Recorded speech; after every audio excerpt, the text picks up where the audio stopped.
Hello guys and welcome to MotorBeam. Right in front of me is the Royal Enfield Trials. Now this motorcycle was launched quite some time back but didn't take its time properly because it didn't work out that well. However, I like this motorcycle quite a lot because this one did its job pretty well, and right now you can see it's doing the job of service on wheels for Royal Enfield. Now that is a service that you can get a technician at your place to get your bike service, and we are doing just that with our long-term Himalayan. Now as soon as the trials arrived, it had all the panniers like the top box as well as the side box mounted onto it, plus it was carrying a lot of load. When I say this, I mean by each and every kind of cleaner, the oil, a pan, everything it had. So for a basic service, this guy had everything covered. He started off by taking off the oil filter cover. Now this is a thing that I don't like, that oil drips onto the exhaust as well, but at that point it was fine. Then he took off the other side of the belly pan where actually there's another filter which is a thin filter, and then he started taking out the oil. That was the first thing that was changed. So oil filter was one. Second up was the air filter. I could see that the air filter that we had was completely choked and he just put a new one inside. Fairly easy, but then there was a different screw which was giving us a lot of problem and it was not coming out at all. So the mechanic guy had a technique of its own and got the air filter changed too. By this time the oil had completely dripped into the pan, and then he started putting in the new oil. Now do note that the oil he was putting in did not have the oil filter inside the engine. The oil filter was in the bucket of the oil that he had taken out, and to get it lubricated pretty well, it was there. He put inside 1 liter of oil, and then he moved further by putting in the oil filter, taking in the seal for the next 800 milliliters. So 1.8 liters of oil is what the Himalayan requires. So the basic service which is required, oil change, oil filter change and air filter change, was done. Next up was the chain setting because the chain was slacking quite a lot. Then he did mention that he was cleaning each and every part inside, so there is not a possibility of cleaning the motorcycle or actually washing the motorcycle over here. Hence he was just using WD-40 at multiple junction points and all of that which was necessary. He did the chain clean and then did the chain loop too. And next up was the axle grease, where he put up grease on the axle so that it slides in properly, and he got the chain setting done nicely too. I've timed this guy. He's done about 45 minutes and the service is almost complete. He's doing the final checks now. So let's see what are the changes that he did. So overall a quick service, and within a time of 1 hour everything was done. There was some rattly noise coming from the motorcycle too, so there were 2 or 3 points, some bolts which had gotten loose, so he checked those and fixed that as well. So now the service is complete. He's just checking the bike and he's checking if there's any brake issues or anything like that. So he's just taking a trial right now and the work is completely done. I've timed him. It's exactly, where's the timer gone? Exactly 59 minutes. Yes, in 59 minutes the service, he's reached here and the service has been complete. Great job.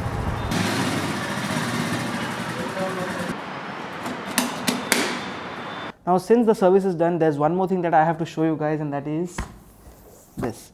Royal Enfield has sent us a helmet in a cover, and before I open this up, this helmet is a large size, 60 centimeters in circumference, and then it has a price tag of 8,450 rupees. Now this is a helmet coming from Vega Autos. So yes, Royal Enfield by themselves are not making the helmets. It is coming from Vega, for which it's basically made for Royal Enfield. So that is cleared. 8,500 rupees ka helmet this one is, and let's open it up. I'm sorry because I've been using it to test it out properly, and hence the cover has gotten a little dirty, and it's a nice cover. This is the helmet. So it has the Himalayan logo. This is the last helmet of the 120 years edition that was there. This is the 12th helmet, and this is specially made for the Himalayan, marking that the last important launch was the Himalayan. Launched in the year 2016, the Himalayan has redefined the adventure motorcycles for India.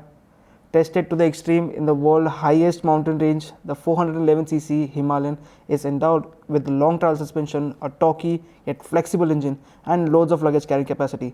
Created for the riders who want to explore, and there's a lot of things that's been written to it. This helmet is actually looking very nice, and to be honest, for 8,500, this is a little costly, not too much. Now let me start talking about the features that I like about this helmet specifically. Is that this one gets a pin lock visor, so it's a dual visor kind of a thing. It does not fog up nicely.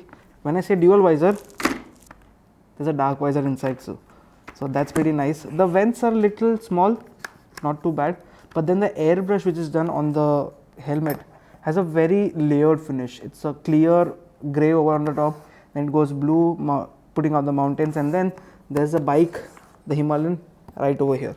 The edges are of rubber, hard rubber, so it's pretty decent, not too great, not too bad. And this vent is a little different. It's a pop out vent, not easy to use at first, but once you get the hang of it, it's pretty nice. Inside, the cushioning is pretty good too. There are helmet cutouts for the speakers here as well, and then these can be taken out and you can wash the helmet nicely too. It gets a D-ring, which is a very good thing, and the safety rating is DOT as well as ISI, so you can actually wear this helmet internationally as well as in India. Overall, the fit finish is quite nice. Let me wear it and I'll talk about it a bit more.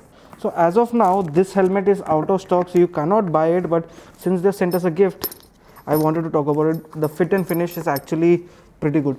So the moment you wear this, it has a very wide view, so this area is actually very nice and you can have a good look of what's around. Plus, once you close this up and do a fog test,